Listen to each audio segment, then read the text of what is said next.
Good morning friends, कैसे हैं आप सब लोग। ज्ञानबाजी यूट्यूब चैनल पर एक बार फिर से आप सबका स्वागत है। Series 3 lecture number 21। दोस्तों, फ्रेशर्स जितने भी हैं जिन्होंने बैंकिंग की तैयारी अभी अभी शुरू की है, उन सब के लिए ज्ञानबाजी एक बहुत शानदार प्लेटफॉर्म है। आप करंट अफेयर्स की तैयारी के लिए कहीं भी भटकने की बजाय ज्ञानबाजी यूट्यूब चैनल को प्रिफर करिए। आप मैथ्स, रीजनिंग, इंग्लिश की तैयारी जहां से मन आए वहां करिए, पर ज्ञानबाजी यूट्यूब चैनल को आप रिजर्व रखिए for your current affair series. Right दोस्तों, आने वाले दिन में जितने भी एग्जाम्स होने वाले हैं, हम स्टेप बाय स्टेप हर एक एग्जाम के करंट अफेयर्स को कंप्लीट करते हुए आपको पूरी तैयारी एकदम आसान और सरल भाषा में लाकर देंगे। वैसे आज का लेक्चर शुरू करने से पहले एक बहुत अच्छी खुशखबरी आप सबको मैं बता दूं। जितने लेक्चर्स अभी तक हुए हैं कंप्लीट, ये आज का लेक्चर है 21। अभी तक जितने लेक्चर्स 20 लेक्चर्स हुए हैं, उन सब की एक कंप्लीट पीडीएफ आज आपको टेलीग्राम चैनल ज्ञानबाजी पर मिल जाएगी। याद रखिए, ये नीचे देखिए, हमारा टेलीग्राम चैनल है ज्ञानबाजी। इस चैनल पर आप जाइए और वहां से पूरे 20 लेक्चर की कंप्लीट पीडीएफ एक साथ एक फोल्डर में ले लीजिए। जितने भी क्वेश्चंस मैंने अभी तक करवाए हैं, जिसमें जून मंथ का पूरा करंट अफेयर्स और जुलाई मंथ का 12 तारीख 15 तारीख तक का पूरा करंट अफेयर्स कवर हो चुका है, उन सब की पीडीएफ आपको टेलीग्राम चैनल ज्ञानबाजी पे मिल जाएगी। सो देर किस बात की, तुरंत आज ही जाएं और वहां से वो फोल्डर ले लें। ऑलराइट। और भैया प्लीज यार, सेशन को लाइक शेयर करना मत भूला करो। बहुत अच्छे कंटेंट के साथ, अच्छे अच्छे क्वेश्चंस के साथ एक डेडिकेटेड टीम आपके लिए काम कर रही है। बिल्कुल सेशन देखते साथ सबसे पहले लाइक करो, शेयर करो, सब्सक्राइब करो, टीम का मनोबल बढ़ाओ जरा। ऑलराइट, चलिए दोस्तों, तो बिना देर किए आज का काम शुरू करते हैं। Let's start with the work. अपनी नोटबुक और पेन रेडी रखिए। ये रहा क्वेश्चन नंबर 1 आपके मोबाइल स्क्रीन पर। India Cycles for Change Challenge is an initiative of which union ministry? अभी अभी India cycles for change challenge नाम का एक नया इनिशिएटिव लिया गया है, तो ये कौन से मंत्रालय द्वारा लिया गया है? ये रहे चार ऑप्शन हमारे सामने। Ministry of new and renewable energy, ministry of housing and urban affairs, ministry of power, या ministry of MSME, micro small and medium enterprise. यहां सही जवाब है option number B, ministry of housing and urban affairs. एक बार देख लें। Yes, the right answer is urban affairs. एक सेकेंड, जरा मैं ये कलर चेंज कर लूं सो दैट आपको जो इंफॉर्मेशन देनी है वो ठीक से बता सकूं। एक सेकेंड।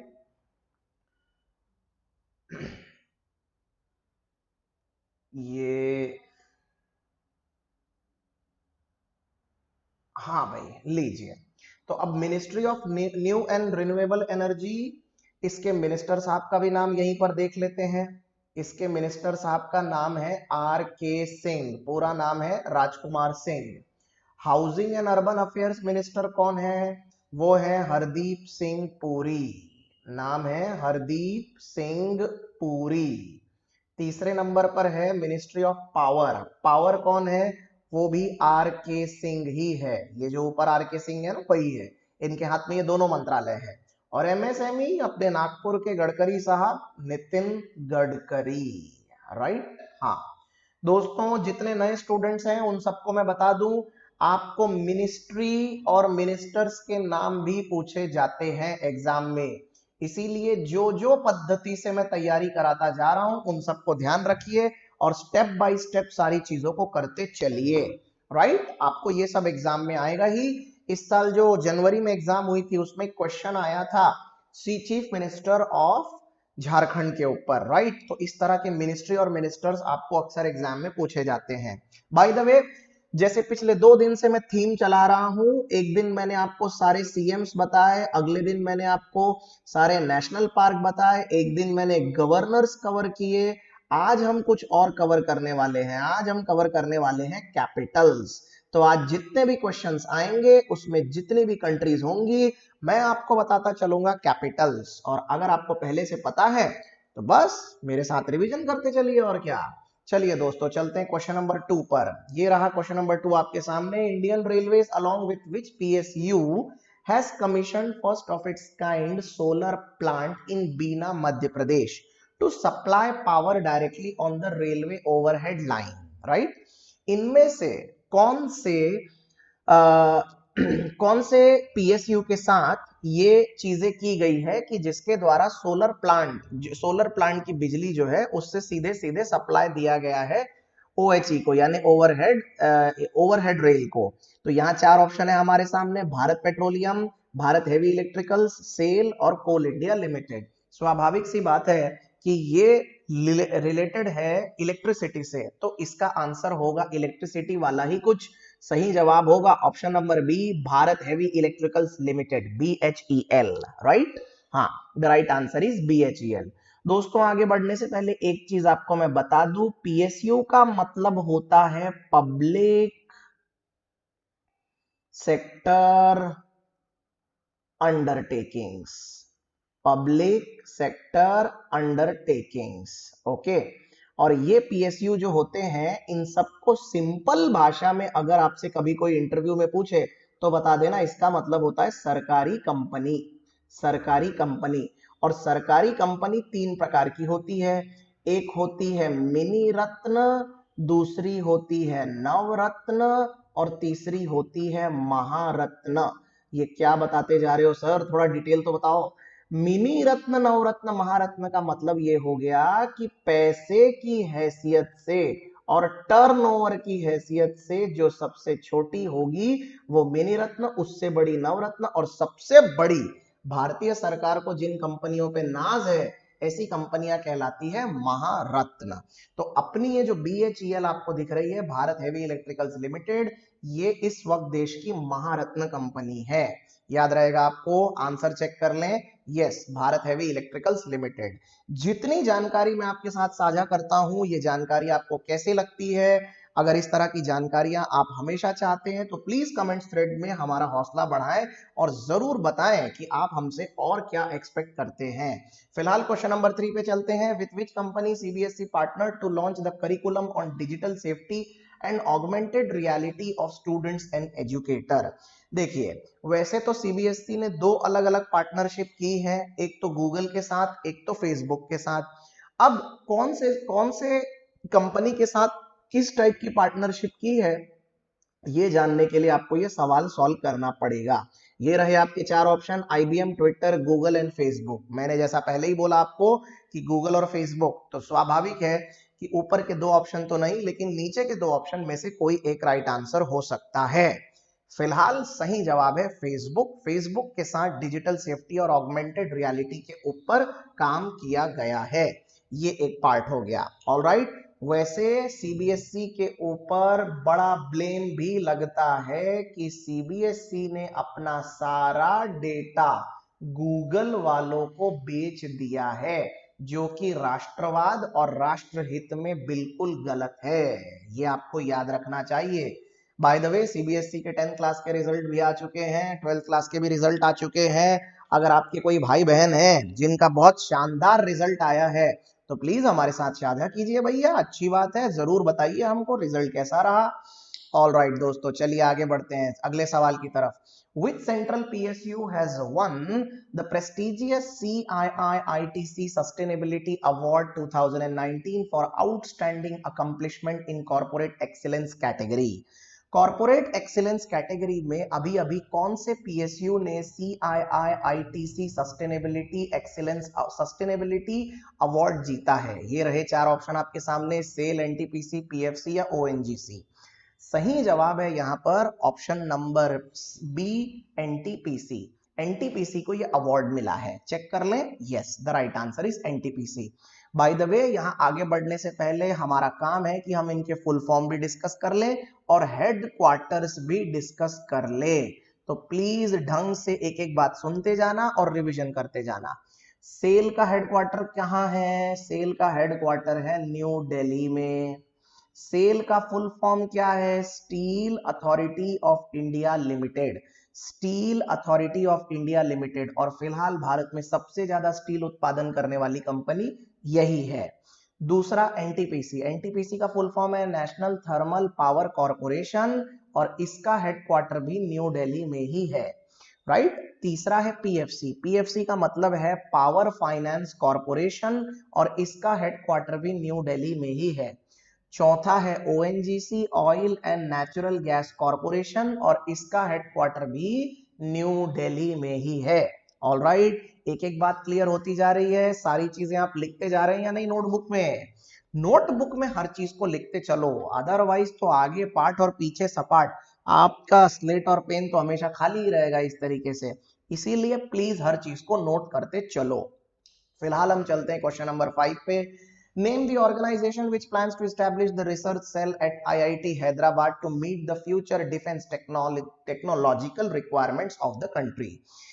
चार ऑप्शन है हमारे सामने, सी डैक, डीआरडीओ, इसरो या एनआईसी। क्या लगता है आपको कौन से ऑर्गेनाइजेशन के साथ आईआईटी हैदराबाद ने मतलब एक फ्यूचर डिफेंस टेक्नोलॉजी रिक्वायरमेंट्स के लिए अपना एक रिसर्च सेल बनाया है? सही जवाब है option number B, DRDO, defence research and development organisation.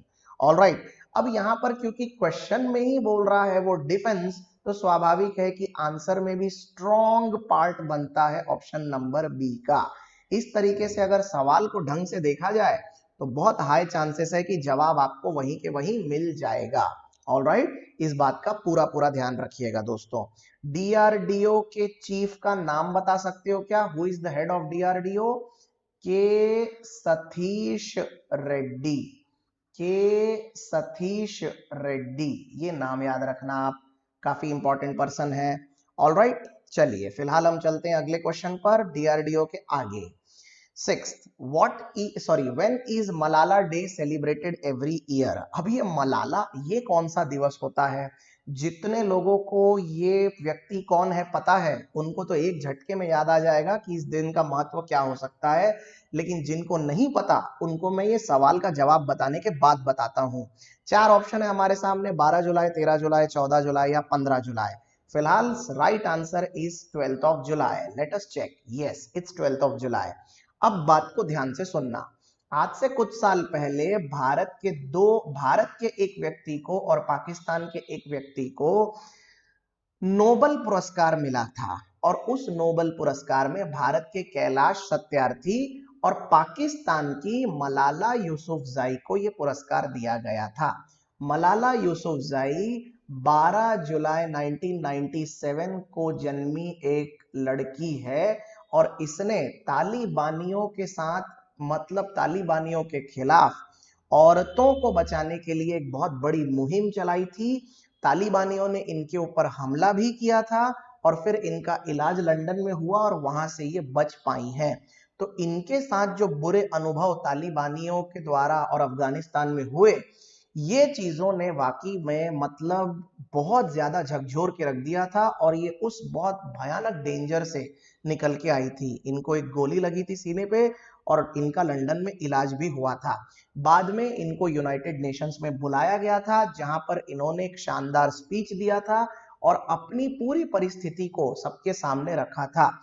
इनके इस दिलेरी को बहुत हद तक अलग अलग जगह सम्मान मिला और आज ये दुनिया में जानी जाती हैं। और इन्हीं के सम्मान में 12 जुलाई को मलाला डे यूनाइटेड नेशंस द्वारा मनाया जाता है। औरतों के ऊपर हो रहे अत्याचार को लेकर ये अभी भी एक बहुत बड़ी सोशल एक्टिविस्ट के रूप में कायम है। ऑलराइट, चलिए दोस्तों आगे बढ़ते हैं। ये डे याद रखना काफी इंपॉर्टेंट है। Question number 7, which country has signed 5 MOUs with India for development of educational infrastructure? Educational infrastructure को बढ़ावा देने के लिए कौन से देश ने भारत के साथ 5 MOU साइन किए हैं? सही जवाब है यहां पर the right answer is Afghanistan. Option number A Afghanistan. Let's check that, yes okay. अब ये 5 MOU, what do you mean by MOU?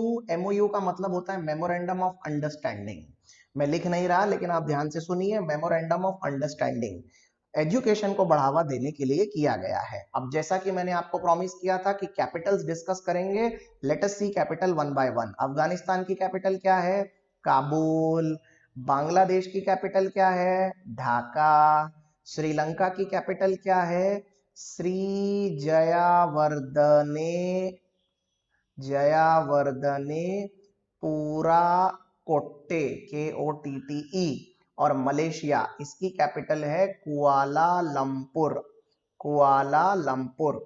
जो लोग कंफ्यूज हो रहे हैं कि श्रीलंका की कैपिटल कोलंबो है, नहीं भैया, वो बदल चुकी है, इसलिए ये नई वाली कैपिटल आप बिल्कुल याद रखना, नहीं तो गड़बड़ हो जाएगी। आगे चलते हैं क्वेश्चन नंबर 8 पे। Which tournament has decided to pay $12.5 million prize money to players despite its cancellation? लो भैया, कर लो बात।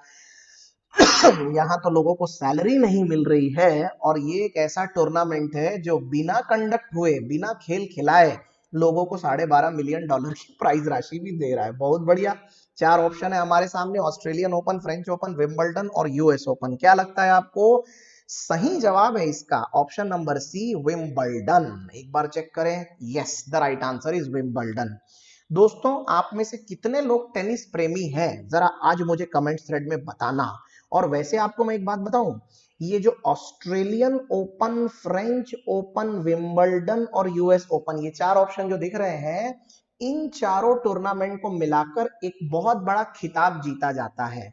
उस खिताब का नाम टेनिस की दुनिया में ग्रैंड स्लैम रखा गया है। आपने कभी उड़ते उड़ते ये शब्द सुना होगा, तो आज समझ लीजिए। ग्रैंड स्लैम का विजेता मतलब क्या होता है? एक ऐसा खिलाड़ी जिसने Australian open, French open, Wimbledon और यूएस ओपन चारों जीता है, उसको कहते हैं ग्रैंड स्लैम विजेता। और आपको पता है, एक फेमस प्लेयर है रोजर फेडरर, एक और फेमस है राफेल नडाल। इस तरह के खिलाड़ियों ने कम से कम 19 से 20 बार ग्रैंड स्लैम जीत लिया है। Can you imagine? ये है अलग अलग खिलाड़ियों की प्रतिभा और उनकी अभी तक की प्रतिष्ठा। आगे बढ़ते हैं फिलहाल क्वेश्चन नंबर 9 की तरफ। WWF and Fauna and Flora International, FFI, have warned about the change in which country's law on commercial farming of endangered species? चार ऑप्शन है हमारे सामने, इंडिया, चाइना, म्यांमार या ताइवान। क्या लगता है आपको सही जवाब क्या है? The right answer is Myanmar. Let us check the right answer. Yes, it's Myanmar. इसका मतलब ये हुआ, अब ध्यान से सुनिए, फोना और फ्लोरा, इसका मतलब होता है पेड़ पौधे और जीव जंतु। राइट, पेड़ पौधे और जीव जंतु, इनको बोला जाता है फ्लोरा एंड फोना। तो इनको बोला गया है कि आपके प्रदेश में, आपके कंट्री में जो कमर्शियल फार्मिंग होती है, उसके वजह से जीव जंतु और वनस्पति को जबरदस्त नुकसान हो रहा है। इसीलिए म्यांमार को इस समय वार्निंग दी गई है, चेतावनी दी गई है। ऑलराइट, फिलहाल हम अपने कैपिटल्स को एक बार फिर से दोहरा लें। भारत की कैपिटल भी अगर आपको नहीं पता, तो मेरे तरफ से साष्टांग प्रणाम स्वीकार करो। चाइना की कैपिटल है बीजिंग, और म्यांमार की कैपिटल है नेपिटो। नेपिटो। स्पेलिंग ध्यान से देखो और उच्चारण उससे भी ज्यादा ध्यान से सुनो। NYAPYITAW, नेपिटो, कुछ दूसरा मत बोल देना। और ताइवान, ताइवान की कैपिटल है TAIPEI, ताइपी। ताइपी, ताइवान, वही ताइवान जो कि नन्हा सा होकर चाइना की आंखों में आंखें डालकर उसको दहाड़ मारता रहता है, वही वाला ताइवान। हाँ हाँ, ये कैपिटल याद हो गए आपको। आगे बढ़े, चलिए आगे बढ़ते हैं।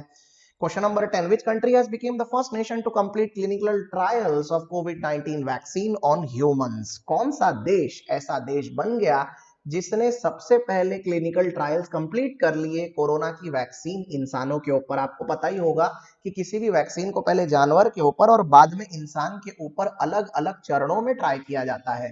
तो कौन से देश ने ये ट्रायल कंप्लीट कर लिए? ये रहे चार ऑप्शन आपके सामने, चाइना, अमेरिका, रशिया या ऑस्ट्रेलिया। क्या लगता है आपको? आपको पता होना चाहिए जवाब। मैं बता देता हूं, सही जवाब है Russia, option number C, Russia. Alright, तो रशिया ने ट्रायल्स पूरे कर लिए हैं। अरे क्या मजाक कर रहे हो, हमारे यहाँ रामदेव बाबा ने इससे पहले कोरोनिल बना के सब ट्रायल वायल करके खत्म कर दिया भैया। रशियंस को पता नहीं किस बात की कंफ्यूजन है। अरे इंडिया बहुत आगे इन सब मामलों में, हमने तो पहले से ही ये सब करके रख लिया है। तो खैर, इंडिया की तो बात ही निराली है। हम चलते हैं अपने कैपिटल्स की तरफ। चाइना की कैपिटल हो चुकी है बीजिंग, मैंने ऑलरेडी बताया, याद रखिएगा। यूनाइटेड स्टेट्स, इसकी कैपिटल है वॉशिंगटन डीसी। वॉशिंगटन डीसी, और डीसी का मतलब क्या है? Direct current? No, district Columbia. Russia, Russia की कैपिटल क्या है? मॉस्को। मॉस्को का इतिहास भी समझ लीजिए दोस्तों। असल में मोस्कावा नाम की एक नदी है, उसके किनारे बसा हुआ शहर है, इसलिए नाम पड़ा मॉस्को। और ऑस्ट्रेलिया, ऑस्ट्रेलिया की कैपिटल क्या है? कैनबेरा। माफ करना, ये बी के जगह डी लिख दिया मैंने। Canberra, CANBERRA, Canberra. ठीक है भाई, आगे बढ़े। रशिया, रशिया के राष्ट्रपति कौन? Vladimir Putin, Putin him down. Question number 11, which state union territory has launched mission organic development initiative MODI and greenhouse project recently? इनमें से किस राज्य या केंद्र शासित प्रदेश ने मोदी इनिशिएटिव लिया है ग्रीन हाउस प्रोजेक्ट रिसेंटली? चार ऑप्शन है हमारे सामने, जम्मू कश्मीर, अरुणाचल प्रदेश, दिल्ली या लद्दाख। क्या लगता है आपको? मैं बता दूं आपको सही जवाब, it is option number D, Ladakh. देख लें एक बार। Yes, the right answer is Ladakh. Ladakh अभी अभी एक यूनियन टेरिटरी बन चुका है, पिछले साल की ही बात है। हमारे मोटा भाई ने, मोटा भाई का मतलब कौन हुआ? मोटा भाई का मतलब हुआ अमित शाह ने भारत में पार्लियामेंट में क्या किया? कश्मीर और लद्दाख को दो यूनियन टेरिटरी घोषित कर दिया है। तो ये इस तरफ आ गया है अब कश्मीर, और ये पूरा का पूरा है लद्दाख। और ऐसा पूरा भारत में कश्मीर का एक नक्शा बन चुका है। ये क्लियर हुआ आपको? राइट। दोनों तरफ, इस तरफ माथुर साहब लेफ्टिनेंट गवर्नर है और इधर मुर्मू साहब लेफ्टिनेंट गवर्नर है। इतना बेसिक आप याद रखिएगा। ये सब कैसे हुआ? आर्टिकल 370 को हटाने के बाद। आगे बढ़े। Question number 12, the smart city mission opened the registration for India cycles for change challenge to promote cycling. The SCM functions under which ministry?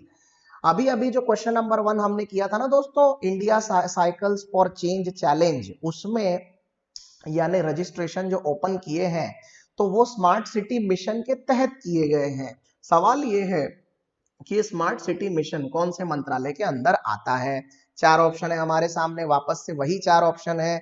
तो आप बताइए क्या होगा राइट आंसर? मेरे हिसाब से तो लॉजिकली और common sensically housing and urban affairs ही होना चाहिए, क्योंकि पहले वाले क्वेश्चन का भी जवाब हाउसिंग एंड अर्बन अफेयर्स था, तो यहां पर भी वही जवाब होना चाहिए। लीजिए, the right answer is housing and urban affairs. फिलहाल मैं अपने सारे स्टूडेंट्स को एक सवाल पूछना चाहता हूं, आप मुझे ये बताइए कि स्मार्ट सिटी में टोटल कितने शहर को स्मार्ट सिटी में कन्वर्ट करने का प्लान भारत सरकार बना रही है? How many cities are going to be smart, please बताना। और दूसरा, क्या उदयपुर, औरंगाबाद और वडोदरा, उदयपुर, औरंगाबाद और वडोदरा, ये स्मार्ट सिटी की लिस्ट में है, हाँ या ना? ये जवाब मुझे दीजिएगा। और औरंगाबाद भी हमारे देश में दो है, एक बिहार में है, एक महाराष्ट्र में है। मैं बात कर रहा हूं महाराष्ट्र वाले की, राइट। तो आप मुझे बताइएगा कि क्या ये तीन शहर स्मार्ट सिटी में है, और है तो टोटल कितने शहर स्मार्ट सिटी में कन्वर्ट होने वाले हैं? आपके जवाब का कमेंट थ्रेड में इंतजार रहेगा। फिलहाल चलते हैं क्वेश्चन नंबर 13 की तरफ। Which organization has presented India's second voluntary national review at the United Nations High Level Political Forum on Sustainable Development 2020?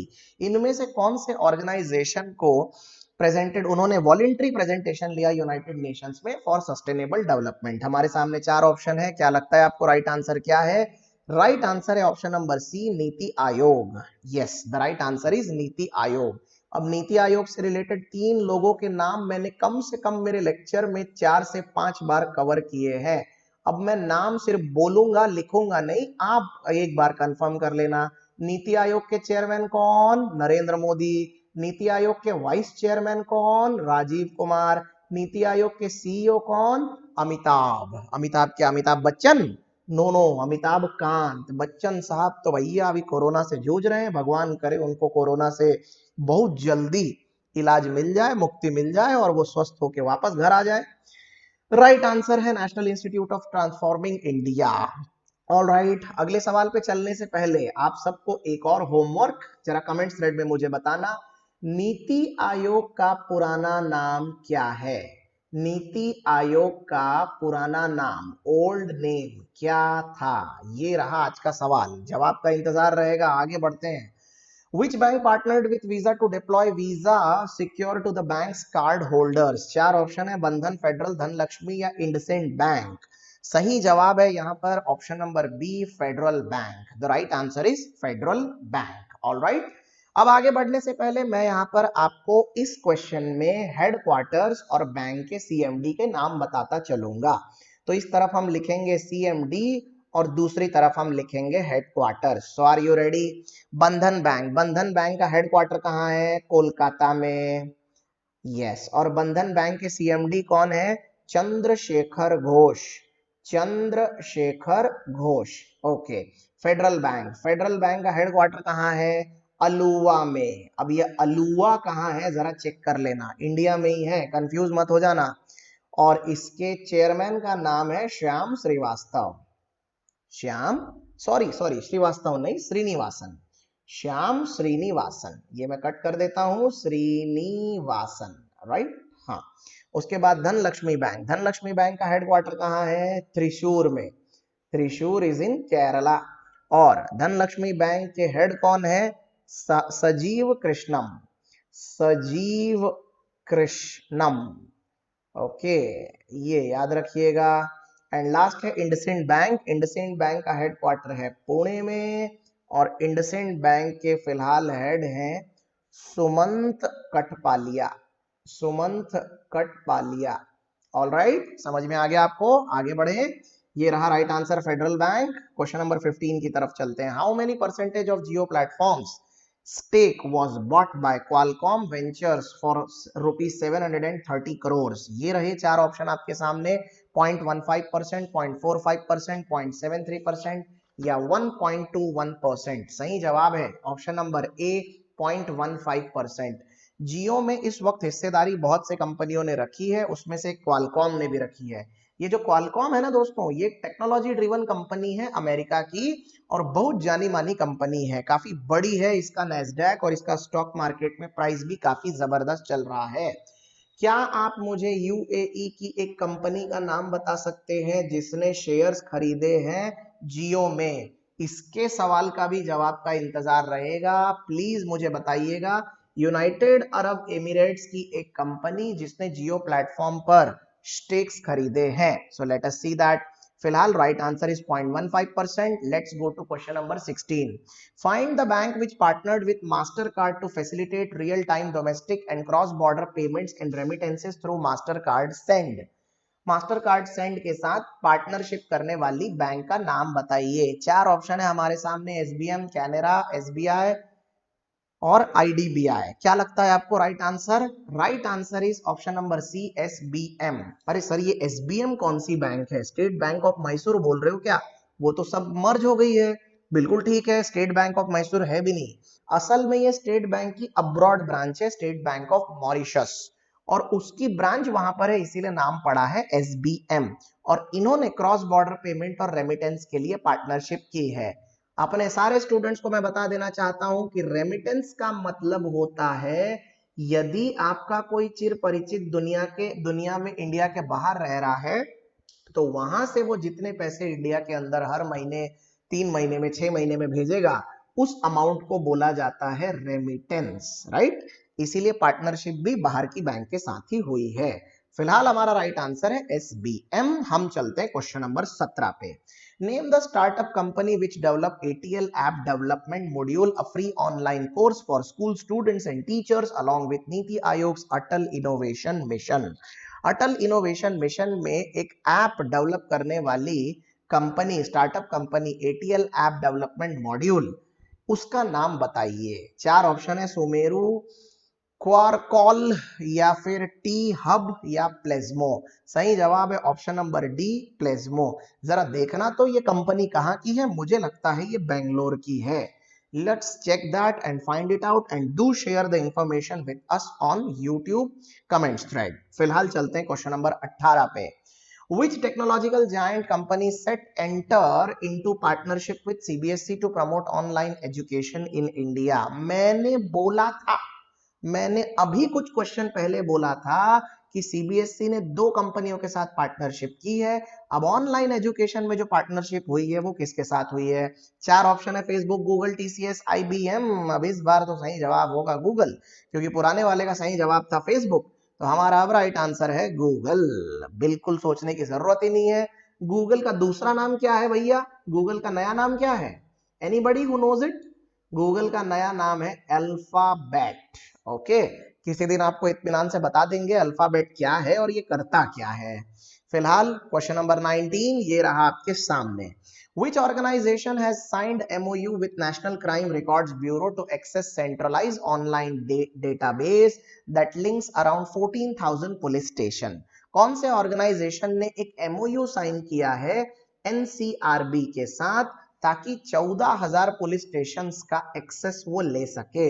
4 option है हमारे सामने, आईईडी, एएम, एनपीआई या नैट ग्रीड। क्या लगता है आपको? सही जवाब है नेशनल इंटेलिजेंस ग्रीड यानी नैट ग्रीड।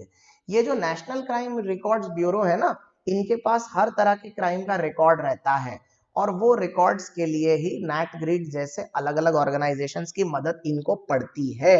एग्जाम में आने वाला एक बहुत इंपॉर्टेंट क्वेश्चन आपको मैं यहां बता देता हूं और वो है हेडक्वार्टर ऑफ एनसीआरबी। एनसीआरबी का हेडक्वार्टर है न्यू दिल्ली में और फिलहाल उसके डायरेक्टर हैं, डायरेक्टर का नाम भी याद रखना, एग्जाम में आता है ये सब, रामफल Pawar.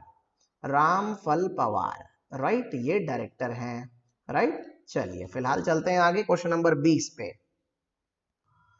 BSE signed MOU with IIT Alumni Council to encourage startups listing recently. Who is the MD and CEO of BSE? पहले तो ये बताओ ये BSE का मतलब क्या है?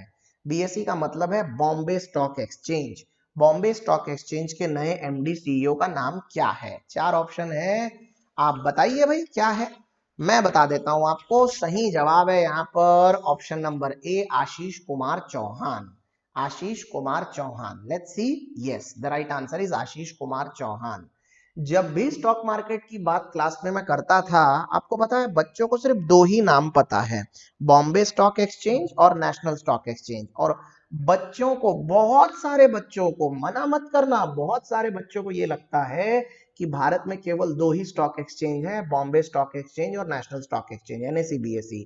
मेरा एक गंभीर सवाल आप सबसे है कि भारत में टोटल कितने स्टॉक एक्सचेंज हैं?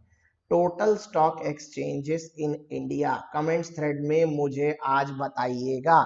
ये कमेंट्स थ्रेड में लिखने वाला तीसरा क्वेश्चन मैंने आज आपके साथ साझा किया है, जवाब का इंतजार रहेगा। क्वेश्चन नंबर 21 कहता है Andrzej Sebastian Duda has won the presidential election of which country?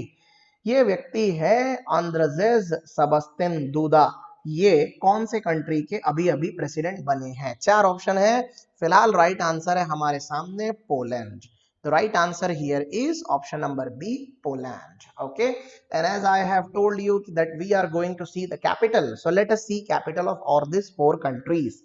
England, England की कैपिटल क्या है? लंदन, थेम्स नदी के किनारे बसा हुआ। पोलैंड, पोलैंड की कैपिटल क्या है? वॉर्सो। आयरलैंड, आयरलैंड की कैपिटल क्या है? डबलिन। एंड नेदरलैंड्स, नेदरलैंड्स की कैपिटल क्या है? Amsterdam. This is the capital. Alright, let's go to the next question. Question number 22, who has been named as the recipient of the 2020 von Karman award by International Academy of Astronautics? इनमें से किसे अभी अभी Karman award International Academy of Astronautics दिया गया है? वोन Karman award 2020। 4 option है, जयंत नार्लिकर, एएस किरण राव, किरण कुमार, देन के सिवन। ये वही वाले सिवन साहब है, पूरा फुल फॉर्म में नाम बहुत बड़ा है इनका, ये वही के सिवन साहब है जो इसरो के चीफ रहे हैं या फिलहाल है। जी माधवन नायर, ये है चौथा ऑप्शन। आप बताइए क्या है राइट आंसर? मेरे हिसाब से राइट आंसर है option number C, that is K7। Let's check, yes it's K7। Alright, K7 साहब कहाँ के हेड है? इसरो के हेड है, राइट, इसरो के। और DRDO के मैंने क्या बताया था? के सतीश रेड्डी, याद रहेगा आपको। आगे बढ़े, question number 23, which of the following union territories has issued guidelines for the arrival of tourists in the union territories in a phased manner from 14th of July 2020? ये रहे चार ऑप्शन आपके सामने, चंडीगढ़, जम्मू कश्मीर, अंडमान निकोबार एंड लद्दाख। क्या लगता है आपको क्या होगा right answer? The right answer here is Jammu and Kashmir. Yes, the right answer is Jammu and Kashmir. Yes, so the right answer as we have already said Jammu and Kashmir. Okay, अब ये चारों के जरा मैं आपको लेफ्टिनेंट गवर्नर्स के नाम बता देता हूं, आप सबको फिर से एक बार क्लियर कर दूं कि स्टेट में होते हैं गवर्नर्स और यूनियन टेरिटरी में होते हैं लेफ्टिनेंट गवर्नर्स, राइट। तो ये चारों के चारों क्या हैं? Union territory. तो इनके लेफ्टिनेंट गवर्नर्स के नाम लिख लो। चंडीगढ़ के हैं VP Singh Badnore, VP Singh Badnore. Jammu and Kashmir के हैं जीसी मुर्मू, मैंने ऑलरेडी डिस्कस किया, गिरीश चंद्र मुर्मू। अंडमान एंड निकोबार आइलैंड के हैं डी के जोशी और लद्दाख के हैं आर के माथुर, राधा कृष्ण माथुर। याद रहेगा आपको? आगे बढ़े। यस, चलते हैं क्वेश्चन नंबर 24 की तरफ। Which state's मुख्यमंत्री चीफ मिनिस्टर दर्पण portal and mobile app has received the Elites Excellence Awards 2020 presented by Elites Technomedia? Elites Technomedia द्वारा जो प्रेजेंट किया गया वो वाला पोर्टल ऐप रिसीव्ड जो है एक्सीलेंस अवार्ड, वो किसे मिला हुआ है? चार ऑप्शन है हमारे सामने, छत्तीसगढ़, गोवा, अरुणाचल प्रदेश या पंजाब। सही जवाब है option number A, Chhattisgarh. Okay, the right answer is Chhattisgarh. चारों स्टेट के मुख्यमंत्री याद है कि नहीं याद है? छत्तीसगढ़ के कौन है? भूपेश बघेल। गोवा के कौन है? प्रमोद सावंत। अरुणाचल प्रदेश के कौन है? पीके पेमा खंडू साहब। और पंजाब के कौन है? A S Amarinder Singh. Okay, आगे बढ़ते हैं। छत्तीसगढ़ राइट आंसर है। चलते हैं हमारे लास्ट सवाल पे। Who has bagged the top publicist honor in the Global Humanitarian Award 2020? उस पब्लिसिस्ट का नाम बताइए जिसे ग्लोबल ह्यूमैनिटेरियन अवार्ड से अभी अभी नवाजा गया है। ये रहे चार ऑप्शन आपके सामने, पंकज कुलक्षेत्र, गोपाल कृष्णन, सचिन अवस्थी या मनोज सिन्हा। क्या लगता है, कोई आइडिया है इसके बारे में? मैं आपको बता देता हूं, सही जवाब है option number C, Sachin Awasthi. क्या किया था भाई अवस्थी साहब ने? इनको किस बात का ग्लोबल ह्यूमैनिटेरियन अवार्ड दिया जा रहा है? इन्होंने एक्चुअली में गंगा को स्वच्छ करने के लिए एक अभियान चलाया था, 5 दिवस का अवेयरनेस कार्यक्रम, right. Yes, 5 days of awareness journey. और इनके कार्यक्रम का नाम था वंदे गंगे स्वच्छता स्वच्छता जन जागरण यात्रा। बहुत लंबा चौड़ा नाम था, लेकिन अब आप याद रखिएगा। ऑल राइट, वंदे गंगा स्वच्छता जन जागरण यात्रा। कभी किसी ने पूछ लिया या ऑप्शन में आ गया तो कंफ्यूज मत हो जाना। ऑल राइट, आंसर चेक कर लें क्या? Yes, that is Sachin Awasthi. So दोस्तों, ये रहे आज के 25 क्वेश्चन और हर बार इन 25 क्वेश्चन के साथ मैं कुछ नया आपको इंफॉर्मेशन शेयर करता रहता हूं, अलग अलग बातें बताता रहता हूं, ताकि आपको करंट अफेयर्स में होलिस्टिक अप्रोच समझ में आए। आपको ये पता चले कि केवल क्वेश्चन के ऑप्शन याद करने से काम नहीं बनता, आपको बाकी की भी बहुत सी जानकारियां जरूरी होती हैं, खासकर उनके लिए जो प्रोबेशनरी ऑफिसर की एग्जाम के लिए टारगेट कर रहे हैं या असिस्टेंट की एग्जाम के लिए टारगेट कर रहे हैं। बहरहाल, with this 25 questions I expect you कि आप अपने नोट्स बिल्कुल अच्छे से बनाते चल रहे हैं और सारी चीजों को एक जगह इकट्ठा करके आपने रखा है। एग्जाम के 10 दिन पहले इन सब की रिवीजन बहुत बहुत बहुत जरूरी हो जाएगी और उस समय ज्ञानबाजी आपकी पूरी मदद कर पाएगा, यही हमारी तरफ से आपको एक गारंटी है। ऑल राइट, तो चलिए दोस्तों, आज के लिए इतना ही। हमारे वीडियो को लाइक, शेयर और सब्सक्राइब करना मत भूलिएगा। ये छोटा सा वीडियो एंजॉय करिए।